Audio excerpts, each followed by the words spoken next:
Lunch bag అని పట్టుకోవచ్చు కదరా. అమ్మ చిన్న చిన్న ముద్దలెట్టమ్మా.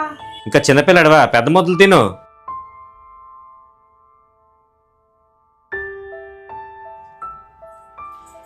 వావ్, ఇట్స్ మై ఫేవరెట్ అమ్మా. Thank you. తినండి. అమ్మా వన్ మోర్. అరే తినండి. ఇప్పుడు తిన్నా.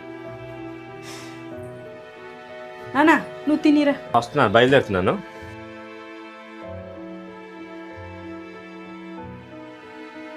ఏంటమ్మా నాన్న నీ మీద నా మీద సిరకు పడుతూనే ఉంటారు. స్కూల్ నుంచి వచ్చినప్పుడు ఎంతే, తిన్నప్పుడు ఎంతే, ఇప్పుడు కూడా ఎంతే. నాన్నకి నేను ఎప్పుడు ఇష్టం ఉండనమ్మా. నిజమేరా, నువ్వు ఆటోలో ఎక్కడ స్కూల్కి వెళ్తే ఇబ్బంది పడతావా అని రోజు బైక్ మీద నిన్ను దేబెట్టి నీ బ్యాగ్ మోసుకొని వస్తున్నావు.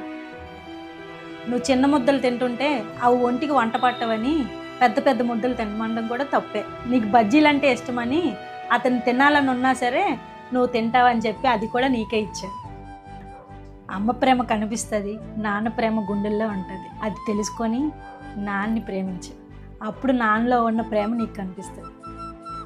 అమ్మ తిన్నాడో లేదో అని ఆలోచిస్తే తండ్రి మాత్రమే తన బిడ్డ భవిష్యత్తులో బాగుండాలని ఆలోచిస్తాడు. అందుకే పిల్లలకి తండ్రిలో ఉన్న ప్రేమ కన్నా కోపమే ఎక్కువ కనిపిస్తుంది.